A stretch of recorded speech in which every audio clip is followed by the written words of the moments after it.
Occasion ఏదైనా location ఎక్కడైనా తెలుగువారి వేడుక అంటే ఆలివ్ మిఠాయి ఉండాల్సిందే. పహల్గాం టెర్రర్ అటాక్ ఘటనతో భారత్ పాక్ దేశాల మధ్య యుద్ధ వాతావరణమే రాజుకుంది.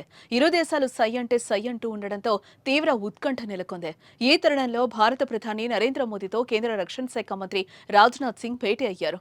దాదాపు 40 నిమిషాల పాటు జరిగిన వీరి సమావేశంలో పహల్గాం ఉగ్రదాడి అనంతరం భారత పాక్ సరిహద్దుల్లో నెలకొన్న ఉద్రిక్తతలు, త్రివిధ దళాల సన్నద్ధతపై చర్చించినట్లుగా తెలుస్తోంది.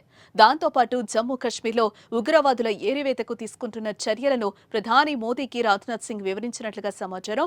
మోదీతో భేటీ కంటే ముందు రాజ్నాథ్ సింగ్ నిన్న భారత army chief Upendra Dwivedi, chief of general staff general Anil చౌహాన్తో సమావేశమయ్యారు. త్రివిధ దళాల యుద్ధ సన్నద్ధత, పాక్పై అనుసరించాల్సిన వ్యూహాల గురించి చర్చించారు.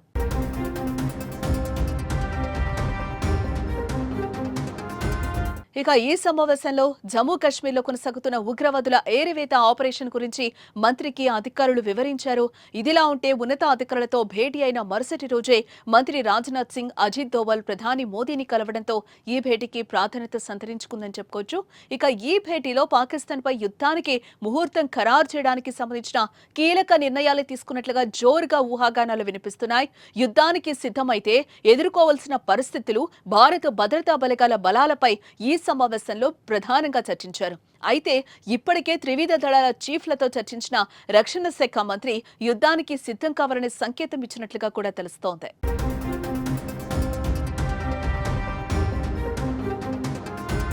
ఇక ఇదిలా ఉంటే మరోవైపు దేశ సరిహద్దు ప్రాంతాల్లో ఉన్న ప్రజలను కేంద్రం అలర్ట్ చేసింది. వరితో పాటు ఇతర పంటలు వేసిన రైతులకు ఆ పంటలను 48 గంటల్లో క్లియర్ చేసి వాటిని తరలించాలంటూ ఆదేశాలు జారీ చేసింది.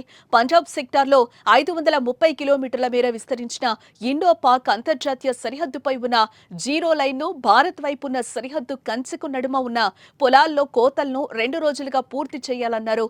దీంతో మరో 2 లేదా 3 రోజుల్లో పాక్పై భారత్ యుద్ధానికి సిద్ధమవుతున్నట్లే కనిపిస్తోంది.